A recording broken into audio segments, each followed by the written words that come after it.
Today I'm going to talk about my first experience dating a non English speaking Japanese girl.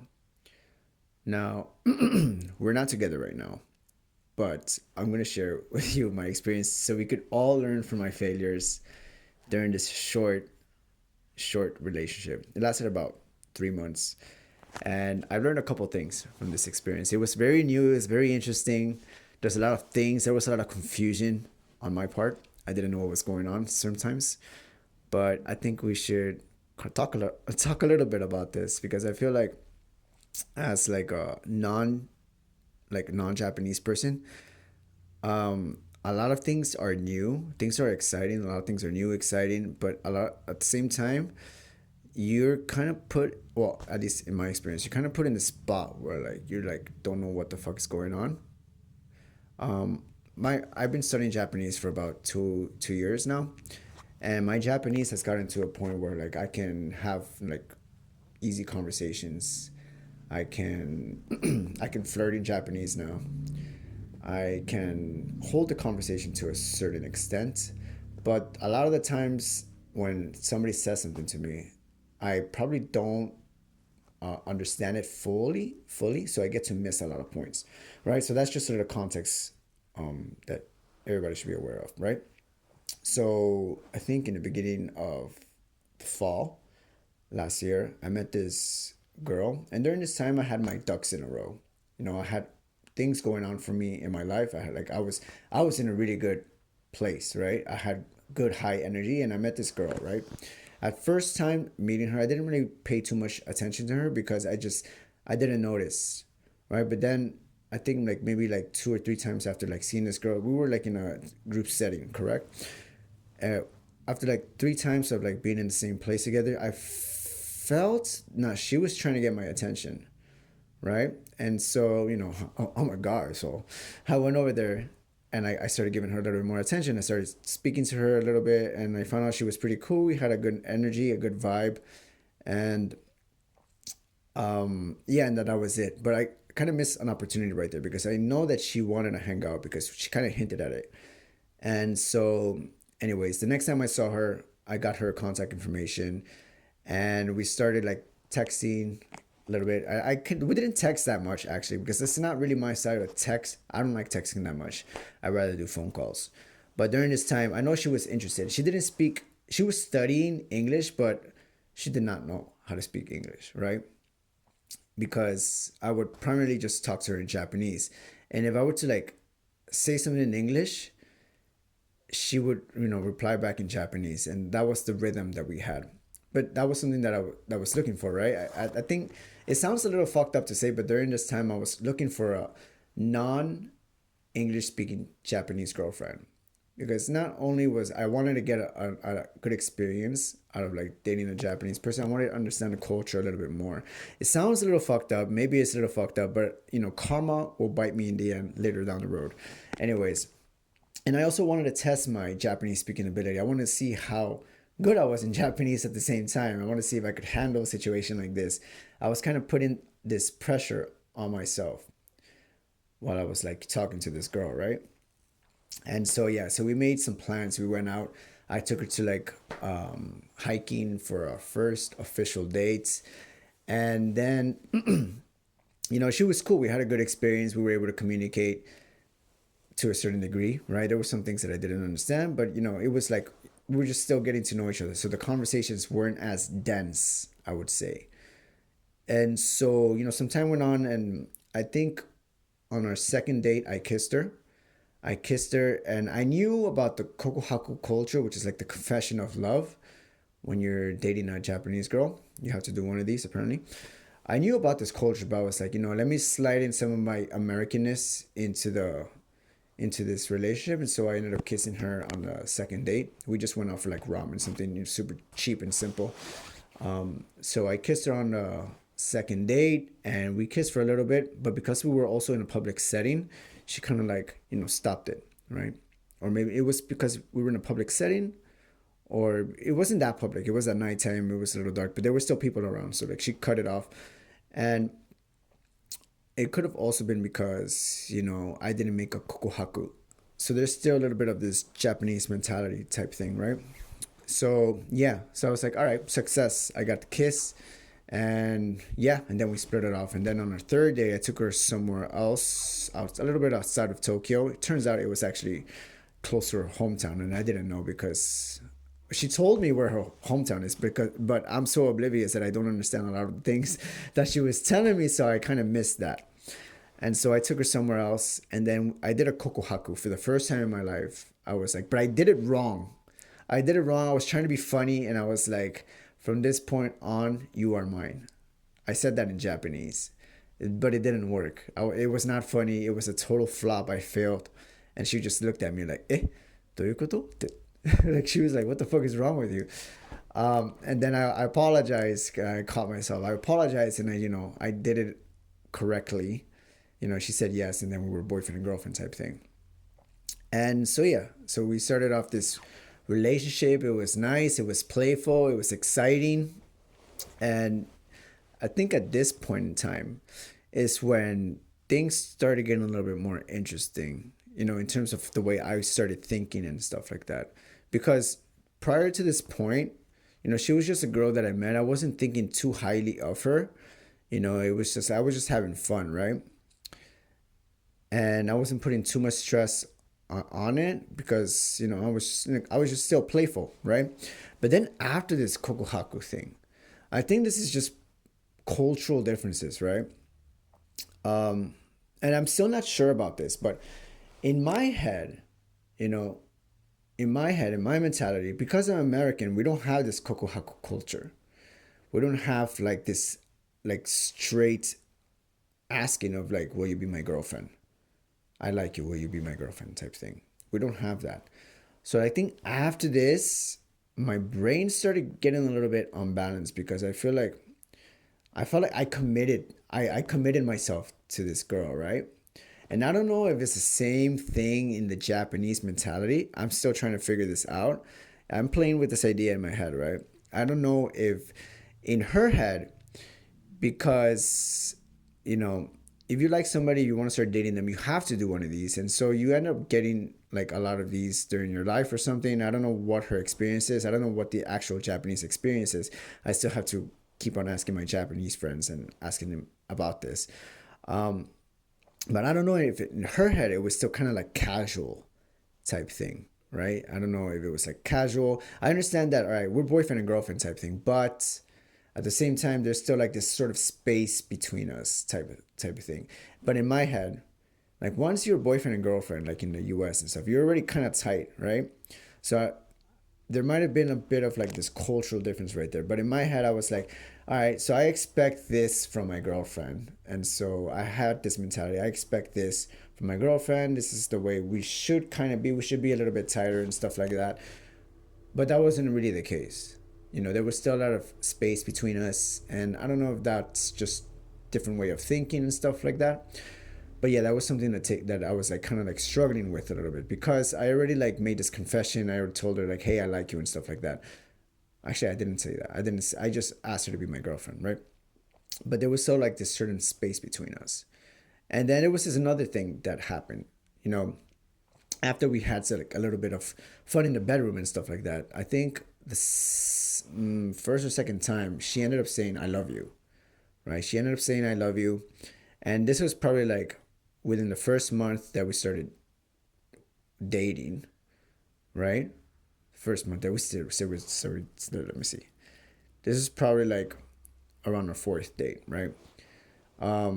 So we ended up, coming over back to my place, and then no, it was her place actually, and then like during that that fun time, she said I love you, and she said it in English, I love you, right? And in my mind, that's strong for like the first month of like being together. That was pretty strong. It took me by surprise. I didn't know what to say, and I kind of like paused for a second, and then I responded back, "Oh, I like you too," because I also understand that in Japanese, ski, like the word ski, I like you. It's communicated a little bit more differently than versus I love you, because I think how do I explain this? Phrase I love you usually comes at a time maybe like 3 months in after you start going out, right? After you start dating, somebody usually says "I love you" within like 3 months or something. That's my personal experience, right? But for this to happen so early on, it took me by surprise. It kind of like, I don't know. It's like it put my brain in a state where it's like I was a little confused, right? And so yeah, I said I like you back. I didn't say I love you back. I said I like you back. And then yeah, then she asked. Then after that, when she realized that I said I like you back, I didn't say I love you. She kind of asked me later on that day. It's like ski de show, like she was reconfirming it, but in Japanese, right? And I was like, yeah, ski da yo. So then I told her I liked her back, but in Japanese. So it's like there's a little bit of like this cultural difference right there with ski and I love you, I think. And there was something I think on her part of not understanding that. But in my head it kind of like confused my brain a little bit. So it's like, okay, I think she's a little serious about this. So some time goes on, right? And I feel like I I I did feel feelings for her. So then I think after like maybe like 2 more days, I actually meant it when I said I love you. So I started feeling a little bit more strongly with her, but I don't know. It's because probably I wanted to make her feel safe. So so I started being a little bit more open with my feelings, and I started saying that I love you in English, right? But coming from me, saying I love you in English is pretty strong, right? And because she probably didn't understand like the actual meaning behind the words, like there was this sort of like weirdness or like this sense of communication between us, right? So yeah, so then I there was like this still certain kind of space between us, but then we started saying I love you to each other and stuff, and this kind of created this weird thing between us, or at least in my head it was. And so because of this like space between us, it was kind of making me a little bit upset because I felt like, all right, so like we're boyfriend and girlfriend, like we're already communicating in this type of way, we have this good connection, but like because there's still this space, it feels a little bit empty, right? It felt a little bit empty, and there was it felt like we were like just like fuck buddies at a certain point. And so I confronted her about this, and I was like, hey, this is what's going on. It's like, how do you feel about this? And then she was still like, had that, wall up around her. I don't know if it's just like her person. I don't know if it's like a cultural difference. But I confronted her about it. I was trying to be a little bit more open with her, but she created like this wall, like this. She started talking about, this is the way I am, and blah, blah, blah, blah, blah. And, this space will continue. And I was like, you know what? And I think it's better that we, break up and stuff. So I ended up breaking up with her. And yeah, it was just kind of sad because like later on the road, I realized, man, maybe I shouldn't have broken it up just like that. Maybe we should have like, I made a mistake. I should have like really, really like taken a little bit more time, see what she had to say versus, all right, I get where you're coming from, and that's it. All right, it's over. So I was a little bit too impulsive on my part. So yeah, so we ended up breaking up, and then she ended up ghosting me after like a week after that, because and I tried to reach out, and she wouldn't really give me any time of the day. So like, yeah, so then, it was over. But I've learned like a lot of things from that experience, and I know for a fact that communication is going to be it's going to be hard. It's going to be really hard because a lot of the time during the relationship, I couldn't pick up on simple cues that she was giving me, right? I couldn't pick up on single cues that she was giving. I was driving the relationship just based on my own accord. I was just kind of leading her everywhere, but I couldn't really like connect with her efficiently because she would tell me something, obviously all in Japanese, and I understood to a certain degree, but there was a lot of holes in the communication between us that I realized, shit, I can't lead efficiently with this girl right now because my language skills are not at par with her, obviously. And that's, I'm gonna be missing out on a lot right there. No, because now that I look about it, now that I think about it, she told me so many things that she wanted me to do, that she wanted to do together with us. But in my head, I was like, I heard what she was saying and I understood what she was saying, but at the same time, I was still driving the relationship based on my own terms and stuff like that, and I was just having a little bit of a struggle understanding the actual meaning behind the words every now and then. So I think I failed on my part during that time because of my language learning ability, my language understanding ability, and also I felt like the tempo or the pace in the relationship was just a little bit more different than what I'm used to from like the West, right? Now she wasn't my first girlfriend that I've had here in Japan. I've had like one other girlfriend, like a full year, and like one other kind of like half relationship type thing. But this was the first experience having a, like, I would say she was a little bit more traditional, non-English speaking Japanese girlfriend. And I've learned a lot because now I was like, fuck, man, I fumbled the ball so hard. But at the same time, I learned so much from that short-term relationship. It was a good relationship to the point of like, till the point of breakup. But yeah, I would say that if you're like having a new relationship with a Japanese girl and like you're like still learning the language, be patient. Be as patient as you can be. Don't be like me. Don't be like what is it? Don't be so impulsive. Just be patient, listen, ask questions, and understand there's going to be some cultural differences. And if there are cultural differences, ask more questions. Don't be afraid to ask questions. I felt like I was a little bit too naive on my part. I felt like I didn't ask enough questions. I didn't point out some things that were like troubling me as efficiently as I should have. I would say that if something is troubling you, bring it up into the conversation and just try and communicate things efficiently. Don't keep things a little to yourself. Try, if you're having a hard time understanding something, come and meet in the middle and have the conversation, and just be patient with it, because I feel like Japanese people could be a little bit more slow paced than, like, let's say Americans. I feel like Americans are a little bit more outspoken, and we have our opinion, we like bring it out into the surface, and we expect our partner to like we expect our partner to put in their thoughts right away, straight away. But I feel like Japanese people could be a little bit more passive in that regard. So I would say be a little bit more patient with things like that. Be a little bit more patient with yourself as well, because you are in a new culture and you're still learning. So like, don't beat yourself up for not understanding some things. This is something that I'm still like trying to understand myself. I'm still in a culture that's not my own, so I'm still learning a lot of things. I thought that I've like knew enough to be able to get by in this type of situation, but apparently I didn't, because I fumbled the ball during the end of it, right?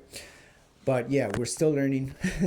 We're still giving our all, and I would say that have fun.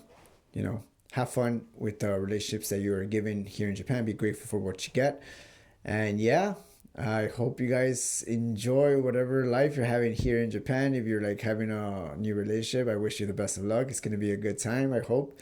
And of course, it's gonna be some bad times. There's nothing um amazing without its downsides, right?